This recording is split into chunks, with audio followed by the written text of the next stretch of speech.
Halo teman-teman, perkenalkan nama saya Pratiwi Deborah Sirait, Prodi S1 Manajemen PJJ Universitas Siber Asia. Di sini saya akan menjelaskan tentang studi kasus mengenai manajemen hubungan industrial. PT Pagar Makan Tanaman, sebuah perusahaan retail di Indonesia, mengalami peningkatan turnover karyawan yang signifikan.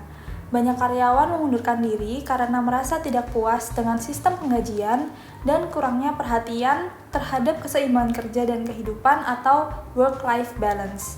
Di sisi lain, perusahaan kesulitan merekrut karyawan baru karena reputasi yang buruk di kalangan tenaga kerja. Situasi ini menimbulkan kekhawatiran akan keberlangsungan operasional perusahaan. Nah, pada kesempatan kali ini kita akan membahas tentang bagaimana perusahaan dapat mencegah masalah hubungan industrial seperti yang terjadi dalam kasus ini.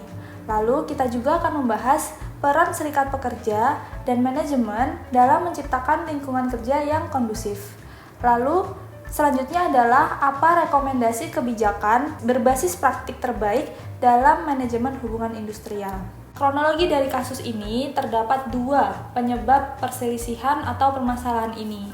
Yang pertama adalah penyebab ekonomi, yaitu terkait dengan upah, bonus, kondisi layanan yang lebih baik, dan lain-lain. Hal ini dapat kita lihat dari ketidakpuasan karyawan terhadap sistem penggajian serta upah yang diberikan oleh perusahaan. Lalu yang kedua adalah penyebab psikologis, seperti pemutusan hubungan kerja yang melanggar hukum, perilaku buruk manajer terhadap pekerja, serta mutasi dan promosi yang tidak tepat. Hal ini dapat kita lihat dari kasus yang sedang kita bahas, yaitu kurangnya perhatian perusahaan terhadap work-life balance para pegawainya. Nah, berikut ini adalah contoh akibat dari penggajian perusahaan yang masih kurang dari standar. Hal ini dapat menyebabkan karyawan melakukan demo maupun protes kepada perusahaan yang tentunya akan menimbulkan kerugian serta penurunan produktivitas bagi perusahaan itu sendiri. Berdasarkan survei yang dilakukan oleh Jakpat pada Februari tahun 2024, hasil survei menunjukkan bahwa karyawan setuju bahwa work-life balance penting untuk dapat diterapkan pada dunia kerja. Hal ini untuk mempertahankan kesehatan mental pegawai serta meningkatkan semangat kerja. Peningkatan semangat kerja ini tentu dapat berdampak positif bagi perusahaan karena dapat meningkatkan produktivitas perusahaan. Yang pertama, kita akan membahas bagaimana caranya perusahaan dapat mencegah munculnya permasalahan hubungan industrial yang terjadi dalam kasus ini. Yang pertama adalah perusahaan dapat mengkaji ulang dan menyesuaikan gaji perusahaan. Perusahaan harus memastikan bahwa gaji yang ditawarkan kompetitif dan sesuai dengan standar industri. Lalu yang kedua adalah perusahaan dapat memberikan transparansi atas penggajian di perusahaan. Komunikasikan dengan jelas struktur penggajian dan kenaikan gaji kepada karyawan. Lalu yang ketiga adalah perusahaan dapat menawarkan opsi kerja fleksibel, seperti kerja jarak jauh atau jam kerja yang fleksibel, dengan tetap mempertimbangkan pencapaian tujuan perusahaan.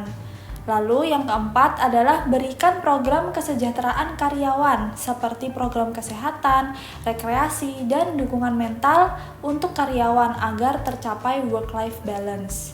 Lalu yang selanjutnya adalah perusahaan harus mengadakan komunikasi internal agar manajemen dapat mendengar masukan dan keluhan dari karyawan. Bisa juga dengan mengadakan survei untuk mengukur tingkat kepuasan dan mengetahui area yang perlu ditingkatkan. Lalu selanjutnya adalah mengakui hak asasi manusia di industri dengan melihat karyawan sebagai sumber daya manusia, bukan sebagai komoditas. Karyawan diberikan kesempatan untuk berpartisipasi dalam manajemen sehingga dapat beradaptasi dengan perubahan lingkungan bisnis yang cepat. Dan yang terakhir adalah melibatkan serikat pekerja yang demokratis dan terorganisir dengan baik. Hal ini dapat memberikan keamanan kerja bagi karyawan serta memastikan upah dan tunjangan yang layak. Dalam menciptakan lingkungan kerja yang kondusif, diperlukan peran serikat pekerja dan manajemen di perusahaan untuk dapat mewujudkannya. Pada saat ini kita akan membahas peran serikat pekerja. Yang pertama adalah serikat pekerja berperan untuk memberikan keamanan kerja kepada pekerja. Lalu yang kedua adalah untuk melindungi kepentingan dan melindungi hak-hak pekerja. Yang ketiga adalah untuk mendorong dan memungkinkan partisipasi pekerja dalam manajemen. Yang keempat, serikat pekerja membantu karyawan untuk mengembangkan keterampilan mereka.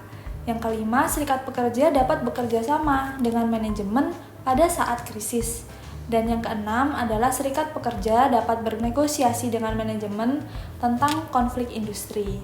Serikat pekerja ini tentu dapat membantu kedua belah pihak, yaitu karyawan dan manajemen, dalam menghadapi masalah industri yang timbul di perusahaan. Selanjutnya, kita akan membahas tentang peran manajemen perusahaan untuk dapat menciptakan lingkungan kerja yang kondusif. Yang pertama adalah perusahaan menyelesaikan sesuatu tepat waktu. Untuk semua tanggung jawab yang dimiliki oleh perusahaan sebaiknya diselesaikan tepat waktu agar dapat menguntungkan kedua belah pihak, baik perusahaan maupun karyawan. Lalu yang kedua adalah untuk bekerja sama dengan serikat pekerja dan memenuhi kebutuhan mereka. Yang ketiga adalah untuk memaksimalkan produktivitas dengan memungkinkan partisipasi. Partisipasi yang dimaksud di sini adalah partisipasi oleh karyawan dalam pengambilan keputusan pada manajemen. Lalu yang keempat adalah memperlakukan serikat pekerja sebagai kekuatan dan bukan sebagai kewajiban. Yang kelima adalah untuk membantu pekerja beradaptasi dengan adanya perubahan. Dan yang terakhir adalah untuk melibatkan pekerja dalam pengambilan keputusan.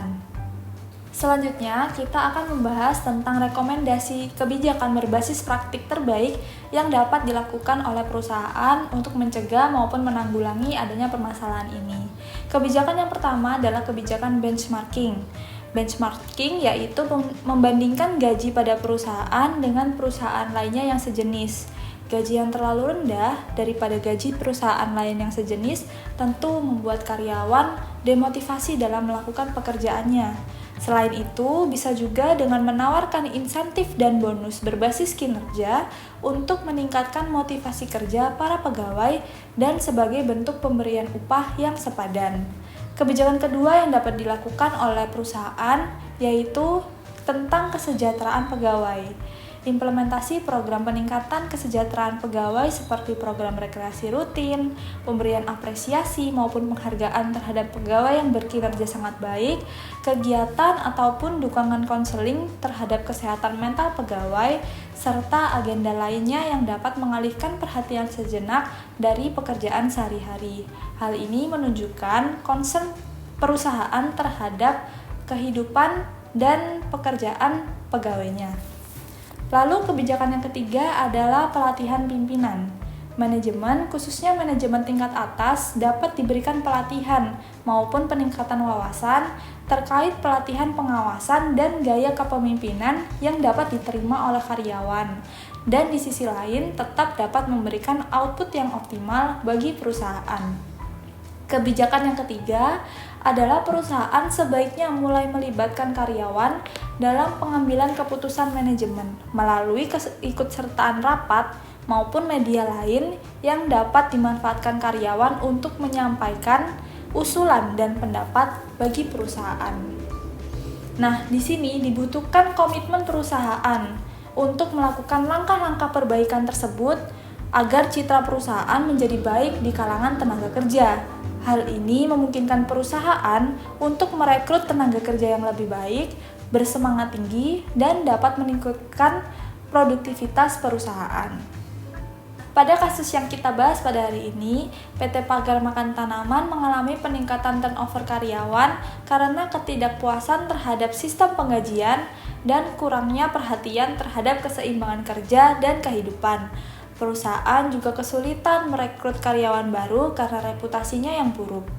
Hal ini dapat dicegah oleh perusahaan dengan melakukan penyesuaian terhadap sistem penggajian dan lebih memerhatikan kebutuhan pegawai. Serikat pekerja dan manajemen juga berperan penting dalam menangani kasus ini. Dengan adanya kerjasama antara karyawan, serikat pekerja, dan manajemen, lingkungan pekerjaan di perusahaan akan menjadi lebih kondusif, serta akan memberikan output yang baik terhadap pencapaian tujuan perusahaan. Perusahaan juga perlu menerapkan beberapa kebijakan yang merubah sistem lama agar terjadi perbaikan citra di kalangan tenaga kerja. Demikian pembahasan terkait kasus manajemen hubungan industrial yang dapat saya sampaikan. Mohon maaf apabila masih terdapat kesalahan. Terima kasih.